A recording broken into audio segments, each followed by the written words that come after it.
Assalamualaikum warahmatullahi wabarakatuh. Halo anak-anak yang soleh dan soleka. Bagaimana kabar kalian hari ini? Alhamdulillah luar biasa. Senyum ceria. Allahu Akbar. Yes. Baiklah anak-anak sekalian, marilah kita mulai pembelajaran kita pada kesempatan kali ini dengan membaca bacaan basmalah bersama-sama. Bismillahirrahmanirrahim.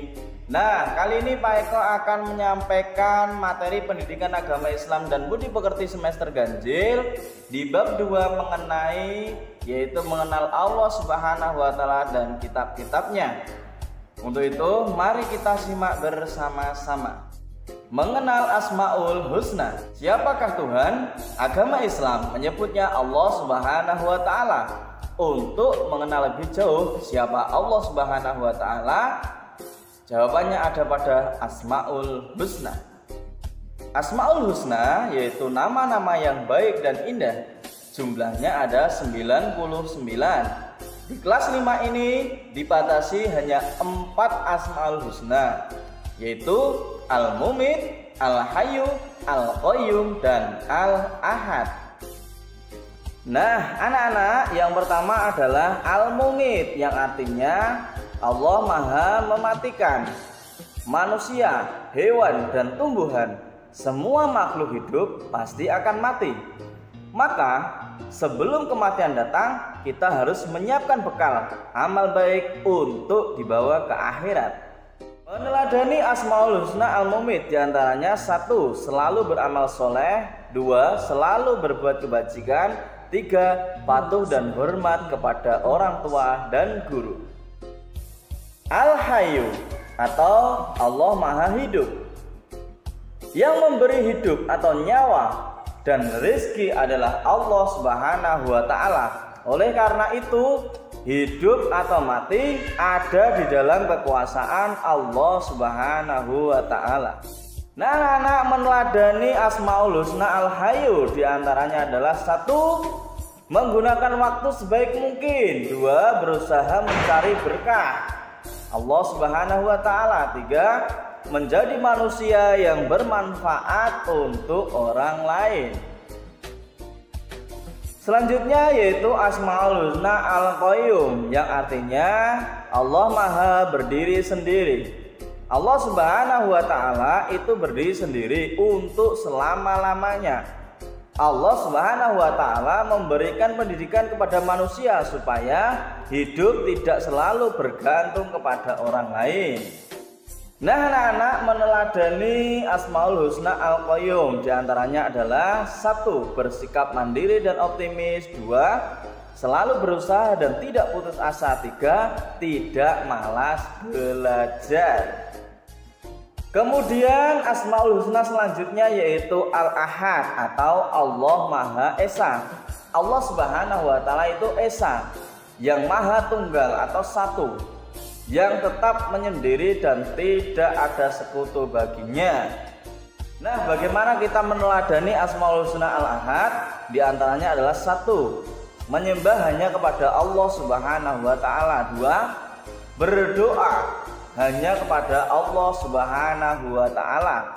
3. Rajin sholat dan mengaji. Nah, selanjutnya anak-anak, mari kita mengenal kitab-kitab Allah Subhanahu wa taala. Allah Subhanahu wa taala menurunkan kitab-kitabnya. Di antaranya adalah kitab Taurat.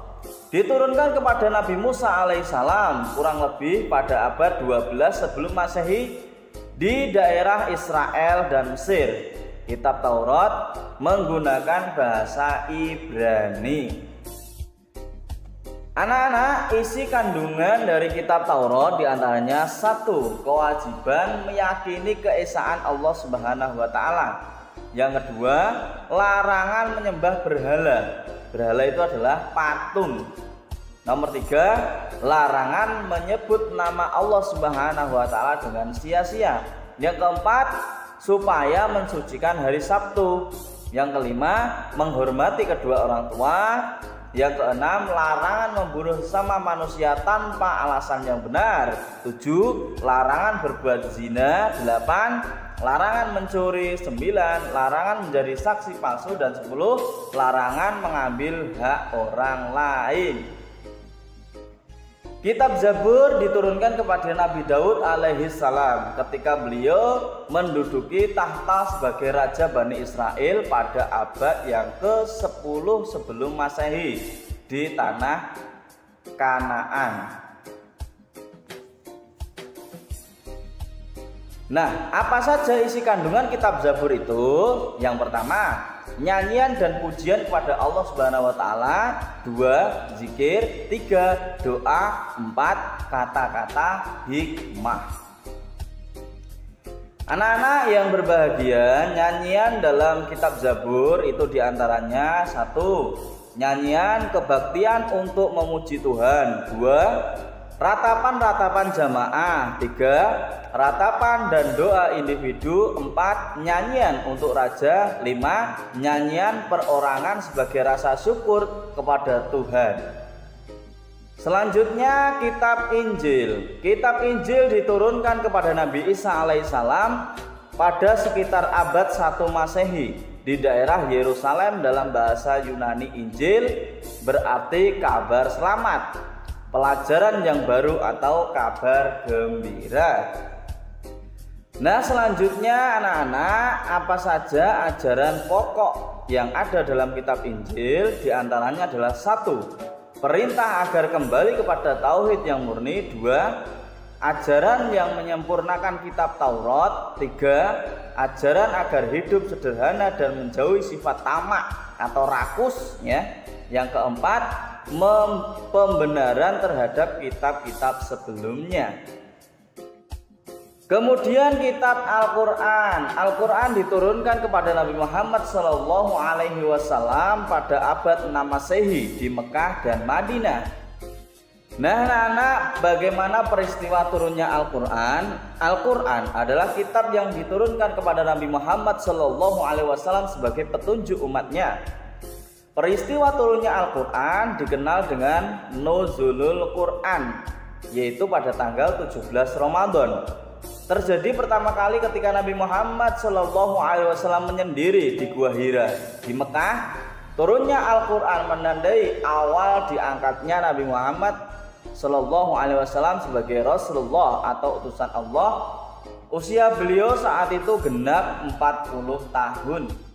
Nah, selanjutnya Al-Quran terdiri dari 114 surah, terbagi dalam 30 juz dan 6.666 ayat. Ada juga yang mengatakan 6.236 ayat. Al-Quran diwahyukan selama 22 tahun, 2 bulan dan 22 hari. Al-Quran menyempurnakan seluruh hukum-hukum Allah Subhanahu wa taala. Terdapat dalam kitab-kitab yang diturunkan sebelumnya.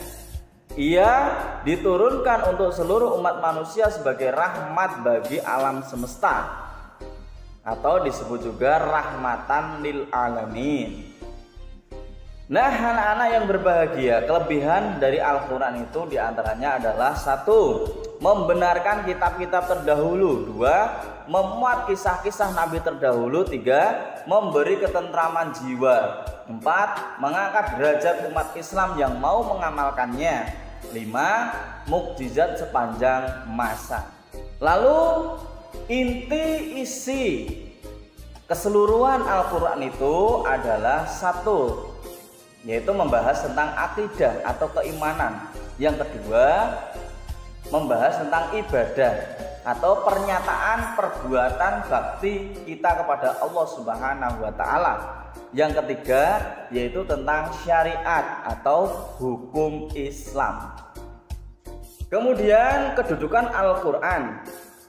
Di antara kedudukan Al-Quran yaitu 1. Sebagai wahyu Allah Subhanahu wa taala. 2. Mukjizat Nabi Muhammad SAW. 3. Pedoman hidup manusia. Yang keempat, sumber dari segala sumber hukum Islam. Nah anak-anak, demikian tadi sedikit materi yang dapat Pak Eko sampaikan. Untuk menguji kemampuan kalian, Pak Eko memberikan latihan soal. Nomor 1, sebutkan 4 Asmaul Husna yang kamu ketahui. Nomor 2, apakah yang dimaksud Asmaul Husna?